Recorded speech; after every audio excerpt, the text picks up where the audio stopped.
आज के समय में ज़्यादा सोचना एक बहुत बड़ी समस्या है। हर कोई ज़्यादा सोचने का शिकार हो रहा है। इस कहानी में हम यही जानने वाले हैं कि हमें मन की शांति और ज़्यादा सोचने से कैसे छुटकारा हो सकता है। बहुत समय पहले बुद्ध के समय में एक युवा व्यक्ति था जिसका नाम आनंद था।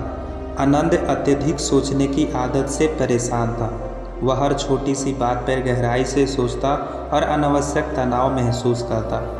उसके इस सोचने की प्रवृत्ति के कारण वह न केवल अपनी मानसिक शांति खो रहा था, बल्कि उसे अपने जीवन के हर निर्णय पर संदेह होने लगता था। आनंद हर दिन किसी न किसी विचार में उलझा रहता। यदि उसे कोई कार्य करने की जिम्मेदारी दी जाती तो वह इस चिंता में खो जाता कि क्या वह इसे सही तरीके से कर पाएगा। अगर वह कोई अच्छा कार्य करता तो वह सोचता कि क्या लोगों ने इसकी सराहना की होगी या नहीं। अगर किसी ने इसकी आलोचना की तो वह दिनों तक उसके बारे में सोचता रहता। इस प्रकार उसकी जिंदगी एक अंतहीन मानसिक संघर्ष में बदल गई थी। आनंद ने सुना कि बुद्ध एक महान ज्ञानी और शांति के प्रतीक है और लोग उनकी शिक्षाओं से अपने जीवन में परिवर्तन लाते हैं। वह बुद्ध से मिलने का निश्चय करता है ताकि वह अपनी लगातार चलने वाली सोच से छुटकारा पा सके। आनंद बुद्ध के पास पहुंचा और उन्हें अपनी समस्या बताई। उसने कहा, गुरुदेव, मेरा मन कभी शांत नहीं रहता। मैं हर समय सोचता रहता हूँ, क्या सही है क्या गलत है, मुझे क्या करना चाहिए और क्या नहीं। यह सोचने की आदत मुझे थका देती है और मैं इससे मुक्त चाहता हूँ। कृपया मेरी मदद करें। बुद्ध मुस्कुराए और आनंद से कहा, आनंद, तुम्हारी समस्या का समाधान तुम्हारे भीतर ही है, लेकिन मैं तुम्हें एक कहानी सुनाता हूँ जो तुम्हारी मदद करेगी। बुद्ध ने अपनी कहानी शुरू की और कहा, एक समय की बात है, एक राजा था जो बहुत वीर और बुद्धिमान था। एक दिन शिकार के दौरान वह जंगल में घूमते हुए अचानक एक तीर से घायल हो गया। तीर उसके सीने में लगा और दर्द असहनीय था। उसके सैनिकों ने उसे तुरंत वापस महल ले जाने की तैयारी की। राजा का सेनापति और वैद्य तुरंत उसकी सहायता के लिए आ गए, लेकिन राजा ने घायल होने के बाद दर्द से अधिक सवालों में उलझना शुरू कर दिया। उसने पूछा, यह तीर किसने चलाया, किस दिशा से आया, वह कौन था जिसने मुझे नुकसान पहुंचाया, उसका इरादा क्या था। सेनापति ने कहा, महाराज, पहले हमें तीर को निकालने दे और आपकी चिकित्सा करने दे। लेकिन राजा ने उनकी बात अनसुनी करते हुए और भी सवाल पूछना शुरू कर दिया। तीर किस प्रकार की लकड़ी से बना है, इसकी नोक किस धातु की है, इसका आकार क्या है, क्या यह तीर किसी विशेष प्रकार का है। राजा सवालों में इतना उलझ गया कि उसने अपनी चिकित्सा की प्रक्रिया को टाल दिया। समय बीतता गया और राजा के शरीर में जहर फैलने लगा क्योंकि तीर जहरीला था। आखिरकार बहुत देर हो गई और राजा का जीवन संकट में पड़ गया। यदि उसने पहले सवालों में समय व्यर्थ न गंवाया होता और तीर को निकालने की अनुमति दी होती तो उसकी जान बचाई जा सकती थी। बुद्ध ने कहानी समाप्त की और आनंद की ओर देखकर कहा, आनंद, तुम भी उसी राजा की तरह हो। तुम्हारा मन भी सवालों और विचारों के तीर से घायल है। तुम हर छोटे बात पर गहराई से सोचते हो और खुद को मानसिक कष्ट में डालते हो। जितना अधिक तुम इन विचारों और सवालों में उलझते हो, उतना ही जहर तुम्हारे मन में फैलता है और तुम अपनी मानसिक शांति खोते जाते हो। कभी कभी हमें यह समझना होता है कि हर सवाल का जवाब जानना आवश्यक नहीं है। जो हो चुका है उसे जाने दो और जो आने वाला है उसका सामना शांत मन से करो। अपने मन के तीर को निकालने के लिए पहले उसे शांत करना सीखो। आनंद ने बुद्ध की बात को ध्यान से सुना और गहरी सांस ली। उसने महसूस किया कि उसका मन भी बेकार के सवालों और विचारों से भरा हुआ था।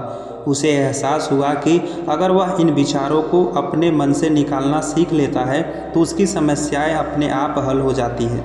बुद्ध ने आनंद को ध्यान की एक सरल विधि सिखाई। उन्होंने कहा, जब भी तुम्हारे मन में कोई विचार आता है उसे एक तीर के रूप में देखो। अगर तुम हर तीर को पकड़कर उसका अध्ययन करने लगोगे तो तुम स्वयं को घायल कर लोगे, लेकिन अगर तुम उन्हें ध्यान से देखो और बिना किसी प्रकृति के उन्हें जाने दो तो धीरे धीरे तुम्हारा मन शांत हो जाएगा। बुद्ध ने उसे निर्देश दिया कि जब भी वह अपने विचारों में उलझा हुआ महसूस करे, वह अपनी सांसों पर ध्यान केंद्रित करे। सांसों की गति पर ध्यान देने से उसे अपने विचारों को नियंत्रित करने में मदद मिलेगी। शांति तभी आएगी जब तुम खुद को उस विचार के तूफान से मुक्त करोगे।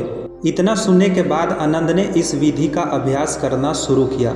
शुरू में उसे कठिनाइयाँ हुई क्योंकि उसका मन लगातार इधर उधर भागता रहा, लेकिन धीरे धीरे उसने बुद्ध की शिक्षा को आत्मसात किया और पाया कि जब वह सांसों पर ध्यान केंद्रित करता है तो उसके विचार कम हो जाते हैं और मन शांत हो जाता है। उसके मन का युद्ध धीरे धीरे समाप्त होने लगा। समय के साथ आनंद ने ध्यान और आत्मनिरीक्षण के माध्यम से अपने मन को नियंत्रण करना सीख लिया। अब वह हर छोटी बात पर गहराई से सोचने की बजाय उसे जाने देना सीख गया था। उसने यह भी समझा कि जीवन में हर सवाल का जवाब जानना आवश्यक नहीं होता और न ही हर स्थिति में नियंत्रण में रखना संभव है। आनंद ने महसूस किया कि उसका जीवन पहले की तुलना में कहीं अधिक सरल और शांत हो गया था। अब वह न केवल अपने निर्णयों पर आत्मविश्वास महसूस करता था, बल्कि उसने अपनी मानसिक शांति भी प्राप्त कर ली थी। बुद्ध की शिक्षा ने आनंद को यह सिखाया कि सोच विचार करना बुरी नहीं है, लेकिन जब सोच ज़रूरत से ज़्यादा हो जाती है और मन को आघात पहुंचने लगता है, तब उसे रोकना आवश्यक होता है। जीवन में संतुलन बनाए रखना आवश्यक है और यह संतुलन तभी आता है जब हम अपने विचारों को नियंत्रण करने का तरीका सीखते हैं। यह कहानी उन लोगों के लिए एक महत्वपूर्ण सबक है जो अत्यधिक सोचने के कारण अपने मन को थका देते हैं। बुद्ध ने यह सिखाया कि ज़रूरत से ज़्यादा विचारशील होना हमारी मानसिक और भावनात्मक शांति को खत्म कर सकता है। विचारों को नियंत्रण करने के लिए ध्यान और आत्मनिरीक्षण सबसे अच्छे उपाय है। जब हम अपने मन को शांत करना सीख जाते हैं, तभी हम अपने जीवन में सच्ची शांति और संतोष प्राप्त कर सकते हैं। इसलिए जो लोग अत्यधिक सोचते हैं, उन्हें समझना चाहिए कि सोच का अंतहीन चक्रण उन्हें कहीं नहीं ले जाता। अपने विचारों को नियंत्रण करना सीखें और शांति की ओर कदम बढ़ाएं। बुद्ध की यह शिक्षा सदियों बाद भी प्रासंगिक है और हमें यह सिखाती है कि मन को कैसे शांत किया जाए और जीवन को सरल बनाया जाए। आज के समय में ज़्यादा सोचना एक बहुत बड़ी समस्या है, इसलिए इस कहानी से हम यही समझेंगे कि हमें ज़्यादा चिंता क्यों नहीं करना चाहिए। पुराने समय की बात है, गौतम बुद्ध अपने शिष्य के साथ यात्रा कर रहे थे। एक गांव के पास पहुंचने पर बुद्ध को एक झील दिखाई दी। उन्होंने अपने सबसे प्रिय शिष्य आनंद से कहा, आनंद, मुझे प्यास लगी है, क्या तुम मुझे झील से मेरे लिए पानी ला सकते हो? आनंद ने खुशी खुशी उस झील की ओर प्रस्थान किया।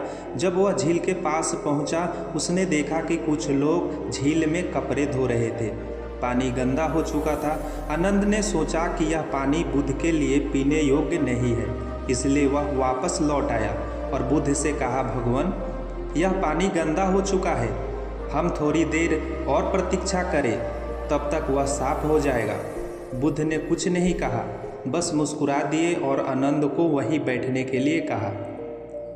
कुछ समय बाद बुद्ध ने फिर आनंद से कहा, आनंद, दोबारा जाकर झील से पानी ला। आनंद झील के पास फिर गया, लेकिन इस बार भी उसे पानी गंदा ही मिला। वह फिर से खाली हाथ लौट आया और बुद्ध को वही बात बताई। बुद्ध ने शांत भाव से कहा, कोई बात नहीं आनंद, थोड़ी देर और प्रतीक्षा करते हैं। कुछ समय बीतने के बाद बुद्ध ने आनंद को फिर से झील पर जाने को कहा। इस बार जब आनंद झील पर पहुंचा तो उसने देखा कि पानी बिल्कुल साफ था। झील के किनारे की मिट्टी और गंदगी धीरे धीरे बैठ चुकी थी और पानी पूरी तरह से साफ दिखाई दे रहे थे। आनंद ने झील से पानी भरा और बुद्ध के पास लौट आया। बुद्ध ने आनंद से कहा, आनंद, इस पानी से हमें यह समझ में आता है कि जब हम अति चिंतन या उलझन में होते हैं, तब हमारा मन भी इसी तरह अशांत और गंदा हो जाता है। परंतु अगर हम शांत बैठकर कुछ समय प्रतीक्षा करें तो वही गंदगी अपने आप बैठ जाती है और हमारा मन फिर से शांत और स्पष्ट हो जाता है। इसलिए जब भी तुम खुद को उलझन में या चिंता में घिरा पाओ तो शांत होकर प्रतीक्षा करो। समय के साथ सभी समस्या सुलझ जाएंगी। बुद्ध ने आगे कहा, जैसे झील का पानी बिना किसी बाहरी हस्तक्षेप के साफ हो गया है, वैसे ही हमारे मन का भी यही स्वभाव है। जब हम उसे बलपूर्वक शांत करने की कोशिश करते हैं, तब वह और अधिक अशांत हो जाता है। बस उसे सहज रूप से शांत होने दो। ध्यान और साधना यही सिखाती है, अपने मन को स्थिर करना, उसे नियंत्रण करने की कोशिश किए बिना उसे स्वाभाविक रूप से शांत होने देना चाहिए।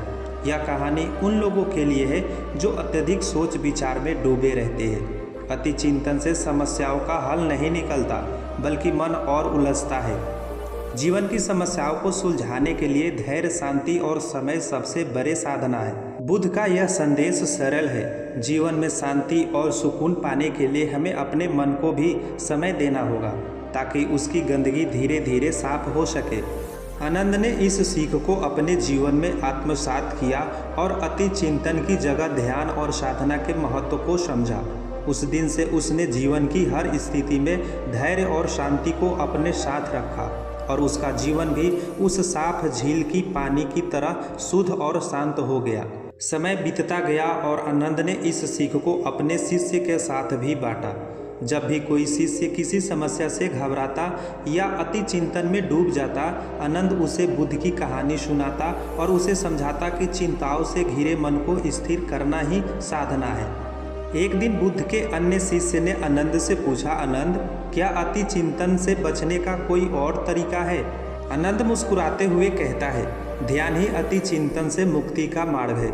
जब तुम ध्यान करते हो तो तुम अपने विचार को देखने लगते हो, तुम उन्हें जाने देते हो बिना किसी जकड़न के। ध्यान का यही उद्देश्य है, अपने विचारों को आना और जाने देना। जैसे एक नदी बहती है, वैसे ही हमारे विचार भी बहते रहते हैं। जब तुम नदी को बहने दोगे तब उसका पानी साफ हो जाएगा। शिष्य ने और अधिक समझने की इच्छा जताई तो आनंद ने एक और उदाहरण दिया। सोचो, तुम्हारे हाथ में एक प्याला है। अगर तुम उसे भरते जाओ और कभी उसे खाली ना करो तो वह प्याला भर जाएगा और बहने लगेगा। यही स्थिति हमारे मन की होती है। अगर हम हर वक्त अपने मन को विचारों से भरते जाएंगे तो वह भारी हो जाएगा। हमें उसे खाली करने का समय देना होगा। ध्यान ही वह प्रक्रिया है जो तुम्हारे मन के प्याले को धीरे धीरे खाली करती है। ध्यान और शांत मन के महत्व को समझने के लिए बुद्ध ने भी कई बार इस विषय पर प्रकाश डाला है। उन्होंने अपने शिष्य को बार बार यही सिखाया कि अति चिंतन और चिंता से बचने का एकमात्र तरीका मन को स्थिर और शांत करना है। उनका मानना था कि जब हमारा मन शांत होता है तभी हम सच्चाई और वास्तविकता को स्पष्ट रूप से देख सकते हैं। एक और अवसर पर जब बुद्ध से पूछा गया कि जीवन की कठिनाइयों का सामना कैसे किया जाए, उन्होंने उत्तर दिया, जीवन में हर समस्या का हल तुम्हारे भीतर है। बाहरी दुनिया में समाधान ढूंढने की बजाय अपने भीतर झांको। ध्यान और साधना तुम्हें वह अतिरिक्त दृष्टि प्रदान करेंगे जिससे तुम्हें जीवन की सभी समस्याओं का हल आसानी से ढूंढ पाओगे। जब तुम्हारा मन स्थिर होता है तभी तुम जीवन की वास्तविकता को समझ सकते हो। यह सुनकर शिष्य बहुत प्रभावित हुए और उन्होंने अपने जीवन में ध्यान को अधिक महत्व देना शुरू किया। धीरे धीरे उन्होंने देखा कि उनकी चिंताएं कम होने लगी और वे जीवन की हर परिस्थिति में अधिक धैर्यवान और शांत हो गए। यह कहानी यही सिखाती है कि अति चिंतन से कुछ भी हासिल नहीं होता। जब हमारा मन उलझनों से भरा होता है तब हमें धैर्यपूर्वक प्रतीक्षा करनी चाहिए, क्योंकि समय के साथ सभी उलझनें सुलझ जाती है। जैसे झील का पानी गंदगी के बैठने के बाद साफ हो गया, वैसे ही हमारे जीवन की समस्याएं भी समय के साथ हल हो जाती है, बशर्ते हमें उन्हें शांतिपूर्वक स्वीकार करना चाहिए। तो फ्रेंड्स, मिलते हैं नेक्स्ट वीडियो में। और हाँ, गौतम बुद्ध का जन्म कहाँ हुआ था आपको ये कमेंट में हमें बताना है। आपके पास में 4 ही ऑप्शंस हैं, बिहार, महाराष्ट्र, उत्तर प्रदेश या झारखंड। और हाँ फ्रेंड्स, आपको वीडियो अच्छा लगा हो तो आप हमें ज़रूर से कमेंट करके बताएं और वीडियो को लाइक और साथ ही चैनल को ज़रूर से सब्सक्राइब कर लें, क्योंकि इस चैनल पे आपको इसी तरह के मोटिवेशनल वीडियोज़ मिलेंगे। तो मिलते हैं नेक्स्ट वीडियोज़ में। Thank you.